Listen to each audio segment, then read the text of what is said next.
There's a reason people ignore you, and it's not because you're not good enough. It's because deep down their brain has already decided you're safe, and the human mind doesn't respect what it doesn't fear losing. That sounds harsh, but it's true. Respect doesn't come from being nice, friendly, or even confident. It comes from something much deeper, psychological authority. And once you understand how it works, people will start treating you differently, instantly. Let me explain. Every time you meet someone, your brain runs a hidden program. It tries to decide who has more power, who leads, who follows, who matters. And here's the dark truth. You don't decide that with your words. You decide it with your behavior. Watch what happens next time you talk to someone. If they interrupt you and you keep talking faster just to finish your sentence, you've already lost. If they tease you and you laugh to keep things light, you've already lost. If they make you wait and you act like it's fine, you've already lost. Respect doesn't disappear all at once. It dies in moments like that. So here's your first dark psychology trick: the response delay. When someone disrespects you, don't react immediately. Pause. Let it hang. That 2-second silence rewires their perception of you, because in that silence, you're telling their brain, I'm not emotionally available for disrespect. The human brain instantly recalculates status when faced with calmness under pressure. It's the same principle used by negotiators, interrogators, and even high-status CEOs. Now here's the second dark principle: energy framing. Every social interaction is an energy exchange. One person sets the tone, the other follows. If you start your conversations trying to impress, trying to sound likable, your energy is submissive. But if you enter with grounded energy, steady voice, slow breathing, relaxed eyes, you automatically become the dominant frame. You don't need to say much. You just need to make people match your rhythm. That's how you flip control without force. And yes, this works everywhere, from classrooms to boardrooms, from dating to family. Let me give you a relatable example.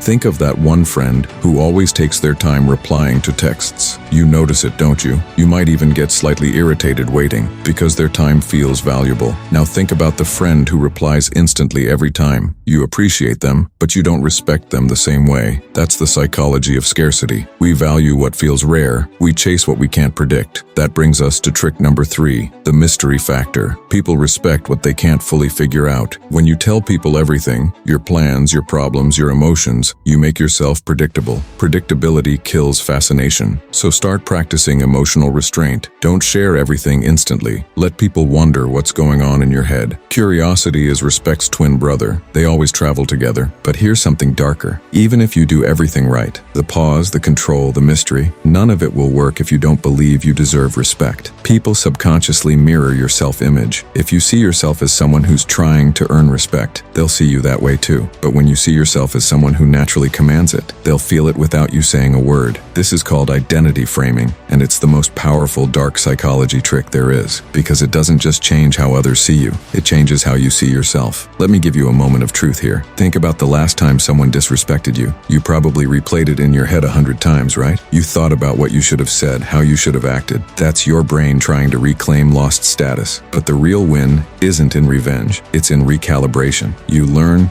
adapt, and promise yourself, next time, I'll act differently. And that's where real confidence comes from. Not from pretending to be strong, but from becoming emotionally bulletproof. So here's your challenge. For the next 48 hours, respond 10% slower in every conversation, move 10% calmer, speak 10% less. Watch how people start paying more attention, because silence, patience, and mystery are far louder than any words. Now, before we move forward, if this message is hitting something real inside you, if you've been the nice guy, the good girl, the one everyone likes but no one respects, hit that like button right now. Not for me, for you, because this is the moment you flip your own psychology. All right, time for the final trick, the one that separates respected people from forgettable ones, the emotional disconnect. See, the more emotionally available you are to everyone, the less special your attention becomes. Respected people don't attach to every opinion. They pick where their energy goes, carefully. Someone insults them, they smile. Someone ignores them, they move on. Someone praises them, they nod, and keep walking. You can't control how people treat you, but you can control what version of yourself they meet. And when people realize they can't control your emotions, they start respecting your presence. So remember this, respect isn't about being intimidating. It's about being unreachable, not because you're cold, but because your self-worth isn't on sale anymore. When you master that mindset, everything changes. People stop testing you. They start adjusting to you. They start watching what they say around you. And for the first time, you won't have to ask for respect. You'll radiate it. So stay quiet, stay calculated, stay stay unpredictable, because the most powerful people don't chase attention, they attract respect. If you're ready to learn how to take this power and use it to make people obsessed with earning your validation, make sure you subscribe, because that's exactly what we're breaking down next.